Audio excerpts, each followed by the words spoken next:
안녕하세요. 신하 엔지니어링입니다. 오늘은 성능점검 대상 건축물 점검 주기, 유지관리 보고서 제출까지의 내용을 정리했습니다. 기계설비 성능점검은 단순 점검이 아니라 건축물 내 기계설비가 실제 기준 성능을 유지하고 있는지 확인하는 법정 점검 제도입니다. 최근에는 기계설비 유지관리와 함께 관리되는 경우가 많아지면서 아파트, 학교, 병원, 오피스 빌딩, 공장, 공공청사 등 다양한 건축물에서 성능점검 문의가 계속 증가하고 있습니다. 이번 글에서는 2026년 현재 기준으로 기계설비 성능점검 대상, 점검 주기, 유지관리 연계, 보고 절차까지 현장에서 많이 헷갈리는 부분을 중심으로 정리해보겠습니다. 기계설비 성능점검이란 무엇인가? 기계설비 성능점검은 건축물 내 기계설비가 설계 기준 및 유지관리 기준에 맞게 정상 작동하는지 확인하는 점검입니다. 단순 육안 확인이 아니라 운전 상태, 압력, 온도, 진동, 소음, 풍량, 누수 여부 등을 실제 측정하여 설비 상태를 확인하는 구조입니다. 특히 최근에는 에너지 효율 관리, 설비 수명 관리, 안전사고 예방 목적으로도 중요성이 커지고 있습니다. 기계설비 성능점검은 왜 의무화되었을까? 과거에는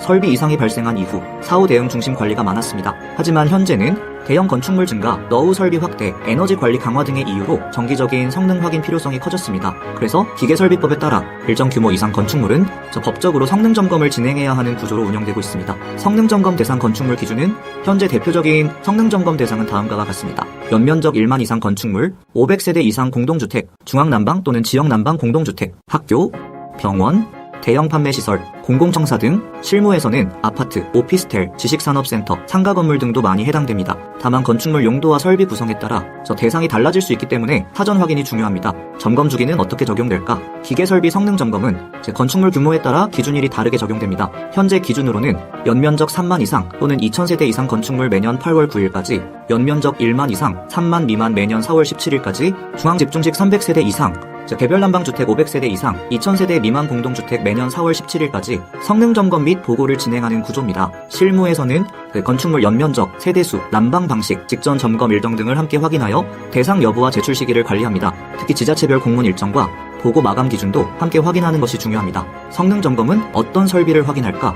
대표적으로 다음 항목들을 점검합니다. 급수급탕 설비, 냉난방 설비, 공조 환기 설비, 배관 및 펌프 설비, 자동 제어 설비, 열원 설비, 실제 현장에서는 운전 압력, 온도차, 소음, 진동, 누수 여부, 열 화상 상태 등을 함께 확인합니다. 급수급탕 설비 점검 시 중요한 부분, 급수급탕 설비는 기계실에서 매일 동작되는 중요한 장비입니다. 급수급탕 설비에서는 외관 점검, 펌프 압력 확인, 설비의 소음 진동, 압력 탱크의 누수, 배관 누수 등을 확인합니다. 특히 오래된 건축물에서는 배관 부식, 순환 이상, 온도 불균형, 문제가 자주 발생합니다. 실무에서는 각 설비의 점검 기준을 통해서 성능 점검을 진행합니다. 냉난방, 환기설비 점검 시 확인하는 내용. 냉난방 설비는 냉수 및 온수 공급 상태, 유량 상태, 온도차, 압력 상태, 에너지 효율 등을 확인합니다. 환기 설비는 풍량 부족, 모터 이상, 팬벨트 상태, 실내 공기 흐름 등을 확인합니다. 특히 학교와 병원은 환기 성능 관리 중요도가 높은 편입니다. 성능 점검 보고서는 왜 중요할까? 성능 점검은 현장 점검만으로 끝나지 않습니다. 점검 결과를 기준으로 보고서를 작성하고 관할 기관에 제출해야 합니다. 보고서에는 설비 상태, 측정 결과, 이상 여부, 개선 필요사항 등이 포함됩니다. 그리고 이 성능 점검 보고서는 임의 양식이 아니라 국토교통부 또는 서울시에서 제공하는 기준 보고서 양식에 맞춰 작성해야 합니다. 실제 현장에서는 측정 데이터 정리, 설비 사진 첨부, 개선 및 권고사항 작성 등 보고서 품질 차이도 상당히 큰 편입니다. 성능 점검을 하지 않으면 어떻게 될까? 성능 점검 대상 건축물이 점검 미실시, 보고 미제출, 허위 점검 등이 발생할 경우 행정처분이나 과태료 대상이 될 수 있습니다. 특히 최근에는 공공기관, 공동주택, 대형 건축물 중심으로 관리가 강화되는 분위기입니다. 성능점검과 유지관리는 연결된 구조입니다. 많은 분들이 성능점검과 유지관리를 완전히 별개라고 생각합니다. 하지만 실제 현장에서는 서로 연결되는 경우가 많습니다. 유지관리 상태가 좋지 않으면 성능점검 결과에도 영향을 줄 수 있으며, 반대로 성능점검 결과를 통해 유지관리 방향을 수정하기도 합니다. 기계설비 유지관리와 기계설비 성능점검은 함께 관리해야 하는 영역에 가까워지고 있습니다. 2026년 이후 실무에서 중요한 부분은 현재 실무에서는 단순 서류 제출보다 실제 설비 상태 관리, 정기 유지 관리, 운전 데이터 확인 중심 관리가 더욱 중요해지고 있습니다. 특히 노후 건축물의 경우에는 성능 점검 결과에 따라 설비 보수 방향, 유지 관리 계획, 교체 필요 여부 등이 달라질 수 있습니다. 또한 현재는 임시 유지 관리자 유예가 2027년 4월 17일까지 연장된 상태이기 때문에 건축물 규모에 맞는 정식 유지 관리자 선임 준비도 함께 중요해지고 있습니다. 그리고 이 성능점검 보고서는 임의 양식이 아니라 국토교통부 또는 서울시에서 제공하는 기준 보고서 양식에 맞춰 작성해야 하며 측정 데이터, 설비 현황, 점검 결과, 개선 필요사항 등을 기준에 따라 작성 및 제출해야 합니다.